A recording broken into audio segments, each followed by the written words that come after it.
মার্কিন president Donald Trump তার নির্বাচনী প্রচারে প্রতিশ্রুতি দিয়েছিলেন প্রেসিডেন্ট হিসেবে দায়িত্ব নেওয়ার ২৪ ঘণ্টার মধ্যে তিনি ইউক্রেন যুদ্ধ বন্ধ করে দেবেন। বাস্তবে তা হয়নি। তবে প্রেসিডেন্ট হিসেবে মাত্র ৩ সপ্তাহ পার হতেই এই যুদ্ধ থামানোর প্রক্রিয়া দুরন্ত গতিতে এগোতে শুরু করেছে।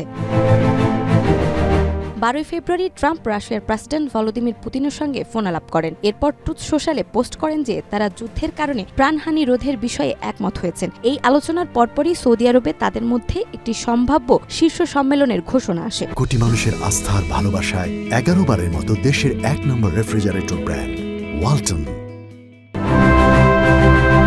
১৩ ফেব্রুয়ারি ব্রাসেলসে ন্যাটো সদর দপ্তরে এক বক্তৃতায় মার্কিন প্রতিরক্ষামন্ত্রী পিট হেগসেথ ইউক্রেনের যুদ্ধ বন্ধের জন্য যুক্তরাষ্ট্রের প্রভাবের কিছু মূল দিক তুলে ধরেন। আগের মার্কিন প্রশাসনের অবস্থান থেকে একেবারে ভিন্ন পথে গিয়ে তিনি বলেন, ইউক্রেনের পক্ষে তার সব ভূখণ্ড পুনরুদ্ধার করা সম্ভব নয়। আলোচনার পর উন্মুক্ত রাখতে ইউক্রেনের ন্যাটো সদস্যপদ পাওয়ার বিষয়টিও বাদ দিতে হবে, এতে সায় দেয় ট্রাম্প। ট্রাম্প ও হেগসেথের এই ঘোষণার পর কিছু পশ্চিমা গণমাধ্যম সঙ্গে সঙ্গেই একে ইউক্রেনের প্রতি বিশ্বাসঘাতকতা বলে আখ্যা দেয়। বাস্তবে ওয়াশিংটন সত্যিই কিয়েভকে পরিত্যাগ করেছে, কিন্তু এটি কোনো আকস্মিক ঘটনা নয়, বরং ইউক্রেনের সঙ্গে মার্কিন সম্পর্কের ধরন বিবেচনায় এমন পরিণতি অনেক আগেই অনুমেয় ছিল।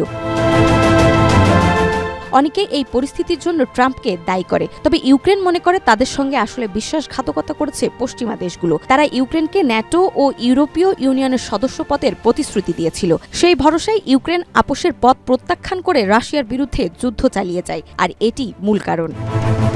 নাজমা, মাই টিভি।